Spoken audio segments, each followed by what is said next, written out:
He kōna ipurangi tēnei nā te reo irirangi o Aotearoa.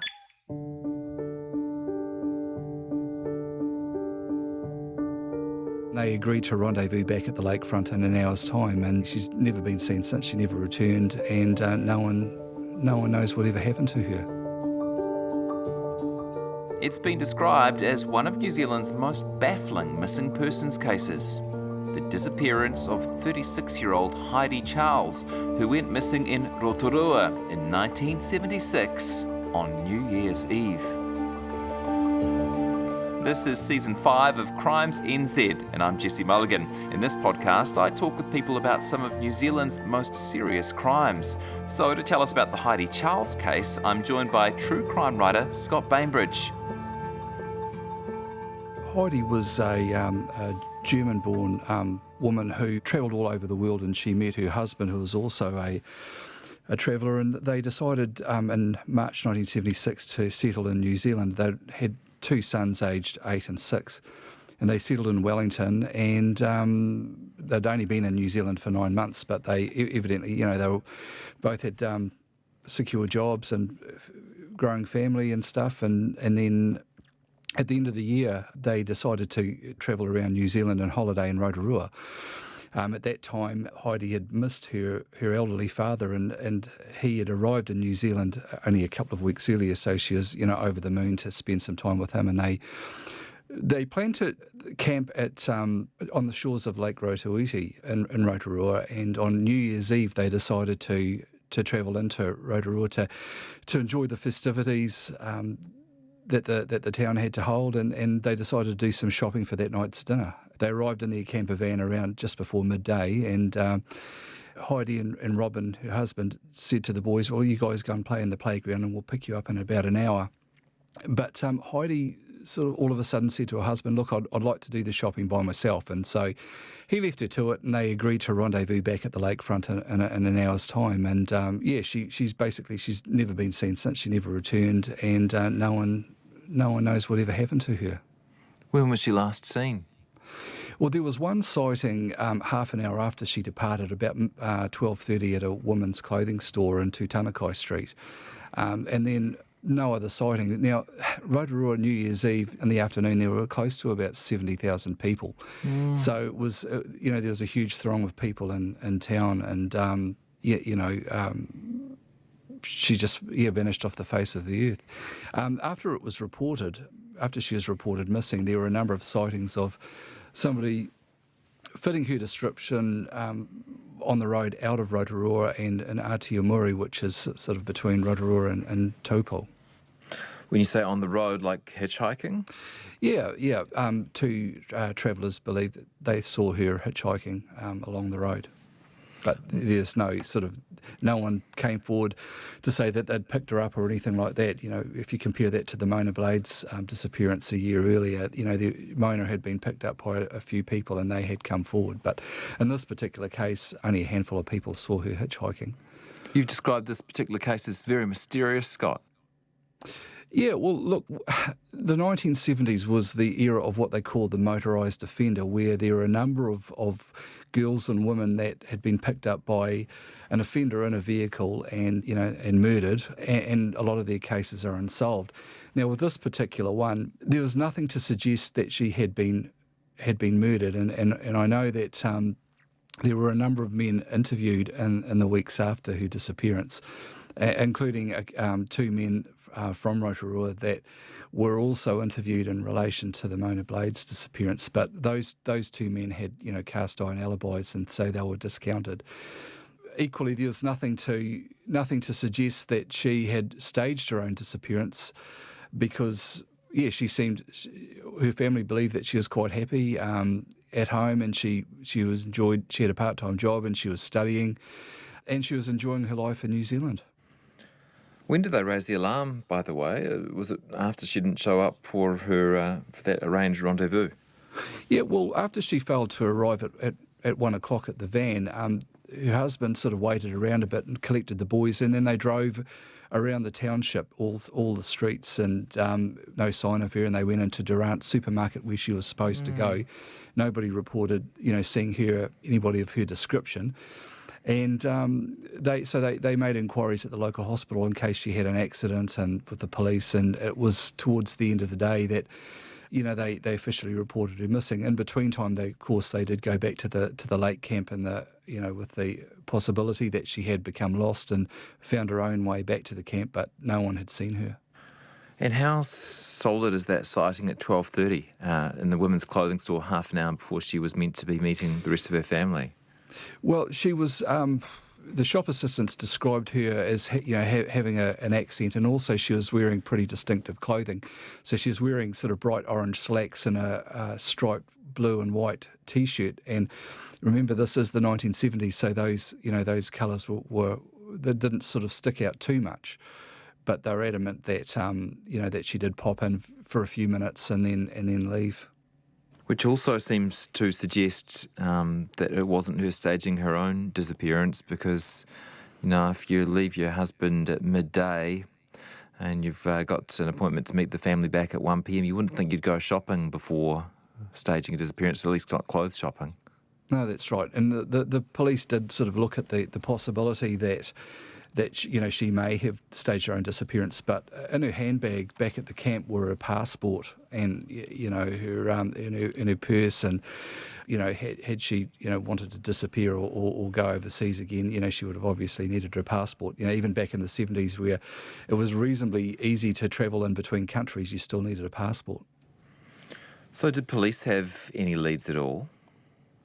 No, none whatsoever. There was, a huge publicity drive in the weeks after she disappeared, and there was nothing until probably about 3 weeks later, at the end of January, that somebody reported a German woman of her description at a shop in Point Chevalier in a takeaways. But that person that reported that sighting just figured that it was her and that she had been found, and they hadn't kept up with the news. And then it wasn't until it was realised that she was still regarded as missing that that person came forward. But the Auckland police, got that tip off and scoured the streets for a number of days afterwards, but they didn't sort of find her.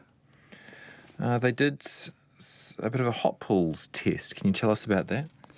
Yeah, well, for many, many years, there's been that myths that, if people fall into the hot pools or the hot geothermal pools, it can break down a body and, people disappear that way. And at the time, the Rotorua police decided to throw the carcass of a sheep into the hot pool, and it just bubbled up to the surface. So that dispelled that myth. But just interesting, just to digress that, I was involved in an investigation of a missing person in Rotorua who disappeared in 1989, and that theory again came up that on his way home, this chap Lance Kapua would have had to go walk through Kuiro Park, where there are a number of small hot pools, and it was the possibility that he might have fallen into the hot pools and the hot pools eradicated his body.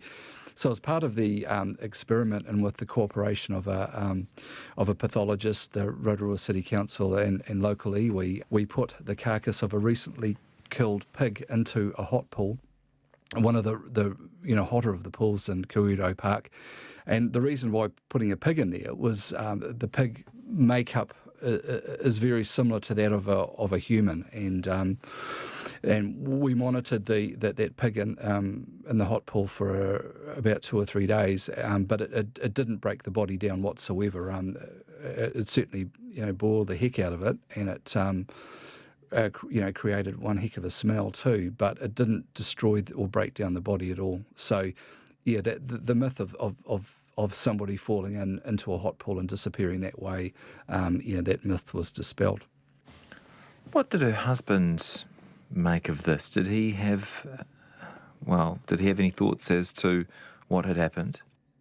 He had no idea, and I know that certainly there were a lot of fingers pointing his way, and he felt that he was the one, obviously being one of the last persons to have seen her, and that he may have been responsible, but he was just as flummoxed as everybody, because he was of the opinion that everything was okay, and she had seemed a little bit stressed because prior to her disappearance, because she was having to act as a translator or interpreter for her elderly father and his partner, who were over, and it was just sort of taking its toll. But certainly, he had no rhyme or reason as to why she disappeared. And a lot of people that do know her and people that I've talked to, recall that, she was a doting mum, and she had 2 young boys and they were the world to her. And, there was just no reason as to why she'd leave them, not make any contact. So let's have a look at what else was going on in the 1970s. Could there have been any connection to other cases of this type around then? Yeah, as I mentioned earlier, there were a number of women that had fallen prey to motorised offenders.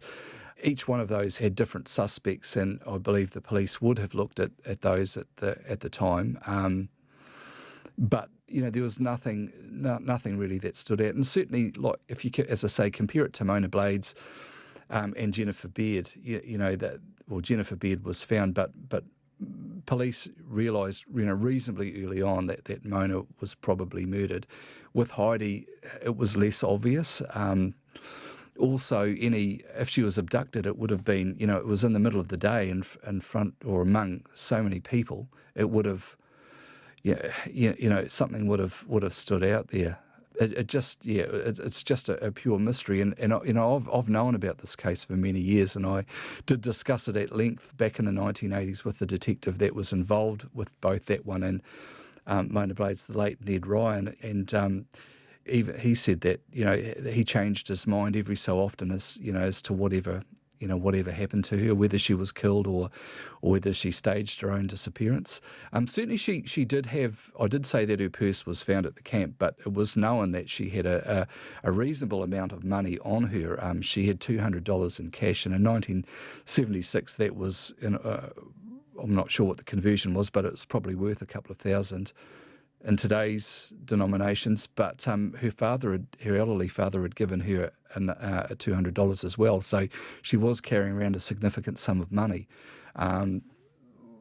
But any thought of her staging her own disappearance wasn't really taken too seriously because she'd only been in the country for 9 months and she didn't know anybody outside her immediate family and some of the family that she lived around in Wellington. She certainly wouldn't have known anybody in Rotorua. So it's just a complete mystery. And the police did look at the time at the airport records to see if not so much her, but if she may have had a different name, changed a different name and got a different passport, which would have been reasonably easy at that time to obtain a fraudulent passport. But there was nothing that stood out, any similarities, with names. You mentioned Mona Blades a couple of times. For people who are not familiar with, what are the bare facts of that case?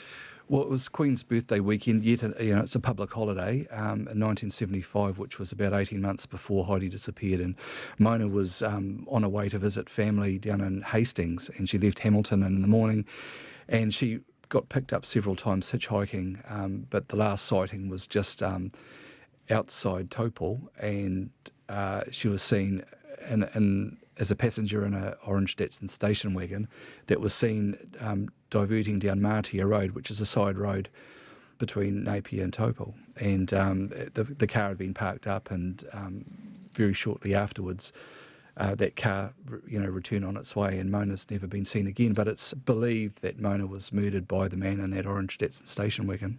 Yeah. And that's pretty close geographically to Heidi 18 months later. Is it your feeling that the two might be connected?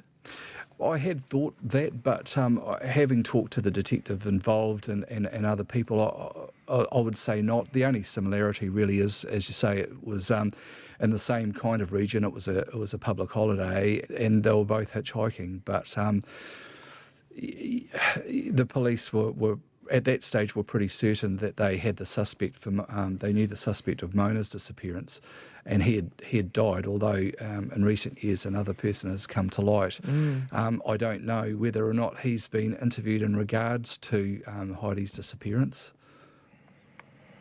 When you say they were both hitchhiking, that's if we're to believe that sighting, someone saw her on the way out of Rotorua. How solid was that sighting?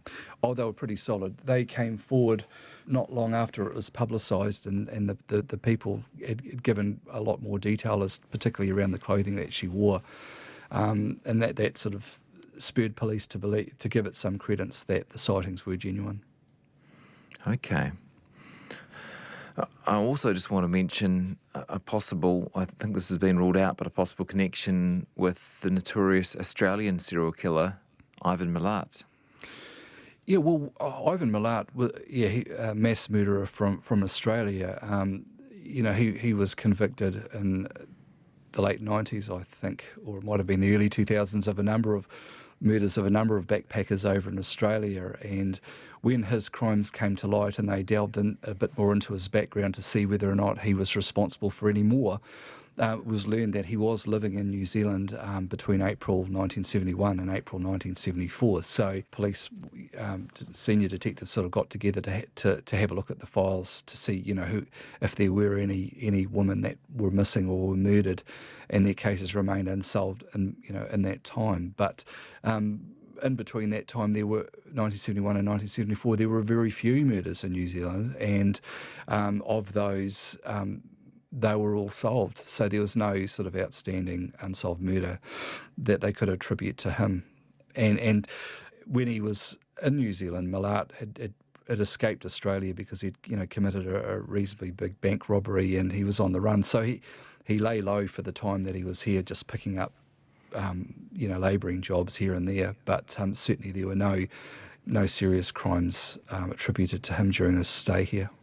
And what's the story right now with the police investigation, with the police case? Where is it at? Well, like anything, any old case where the leads dry up, I guess it's still regarded as an open case. I don't believe that it's gone to a coronial hearing. I guess, the police are just waiting for any information, but we're talking an awful long time ago now.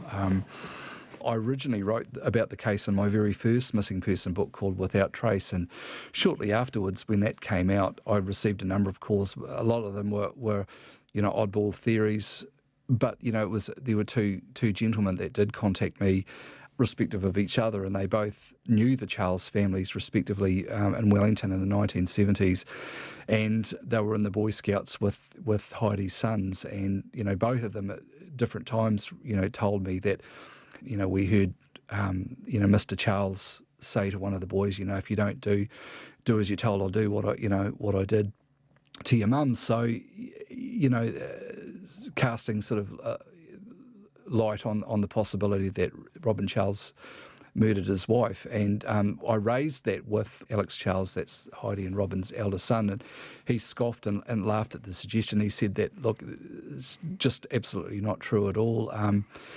It was probably taken out of context, but he said, they really had a hard time growing up because, not only the publicity around the case and I guess fingers pointed at their dad, but, it was hard for the family. Robin was slightly older when Heidi gave birth, and, he all of a sudden had to become, mum and dad to his boys as they grew up. And Alex did tell me that, they grew up in a loving family environment, and Robin did a fantastic job bringing them up.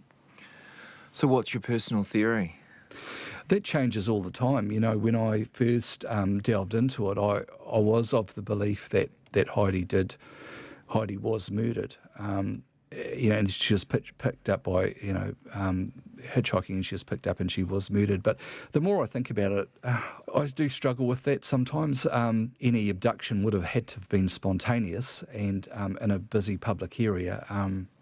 When she was last seen, it would have been spotted, I think, and obviously unless, she did get killed by somebody that picked her up hitchhiking. But, equally, she could have easily have started up. She may have had a secret life, where she had met somebody else, and they decided to go off and have a new life. But that equally, I find that hard to believe because, if she was a loving mother, as she's portrayed to be, she would have made contact at some time with her sons, even if it was, years later. And when I talked to Alex, he said, look, they've, heard absolutely nothing, in that time. It's a huge mystery. Do you think there's any chance the case will ever be solved?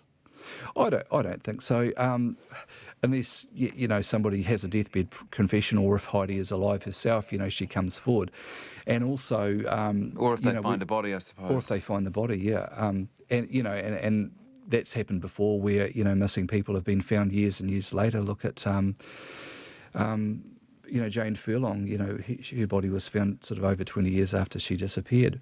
But when you go back through the statistics, the newspapers, when they bring up cases of people that have been missing, presumed murdered, Heidi's case is never mentioned. So why is that? You'd think that it would have had as much publicity today as Mona Blades would, because any little news about Mona Blades makes front page news. Yet Heidi was probably never afforded, certainly after that the leads died down, she was never afforded the publicity that her case should have had.